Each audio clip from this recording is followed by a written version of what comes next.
Aujourd'hui, nous sommes arrivés en Lorraine, chez Geoffroy Blanc, le safran de la vallée de la Meuse. Qu'est-ce qui vous a amené à commencer la culture du safran? Ben, c'était tout simplement un besoin de travailler la terre à la base. Je n'avais pas forcément ciblé sur le safran, mais le safran était quand même quelque chose d'assez fascinant parce qu'il n'était pas forcément. Je le trouvais moins technique peut-être que du vin, par exemple. J'aurais aimé aussi faire du vin, ce genre de culture.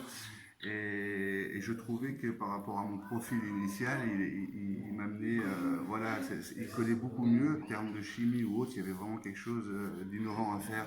Il y avait beaucoup plus de place pour de l'innovation, je dirais, et c'est ça qui m'a attiré, parce qu'il y avait pas mal de challenges sur la route en fait.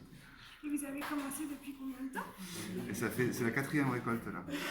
4 ans. Et vous avez commencé grand, parce que là, nous, on a été cueillir dans le petit champ, mais vous nous avez dit que vous avez un autre grand champ. Ouais. Donc vous avez commencé à planter combien de bulbes au départ? On a planté à peu près 308 000 bulbes à peu près sur une surface à peu près de 9 000 mètres carrés plantés. En fait, ça peut paraître énorme, mais c'est parce qu'on a une autre méthode de le travailler. Donc on fait du safran comme vous le voyez là, comme tout le monde le fait, comme tous les autres safraniers. Mais on a cherché vraiment à innover, essayer de récupérer toutes les autres molécules du safran. On n'a pas encore fait le tour de tous les safraniers de France, mais vous êtes le premier en tout cas dans les produits que j'ai vus qui fassent des hydrolats, qui fassent aussi quelque chose de plus cosmétique. Et qui travaillent les fleurs fraîches surtout. Parce que personne ne travaille le safran comme ça, ils vont toujours le travailler une fois qu'il est. D'ailleurs, le safran, je veux dire, ça sec. Ça, là, à l'heure actuelle, c'est pas du safran encore. En fait, il est connu pour ses antioxydants, le safran. Mais ces antioxydants sont également des provitamines A. Il n'y a que 7 végétaux dans le monde qui ont cette richesse-là dès le départ.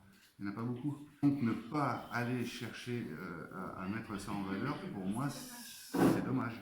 La particularité qu'on a, c'est celle-ci. Voilà, il fallait absolument trouver une capacité, parce que ramasser le safran, c'est beaucoup moins long que de l'émonder et de le traiter après.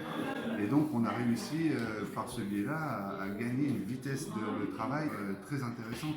La deuxième point fort de cette technique, c'est qu'on valorise toutes nos pétales. Donc ça, c'est vraiment bien.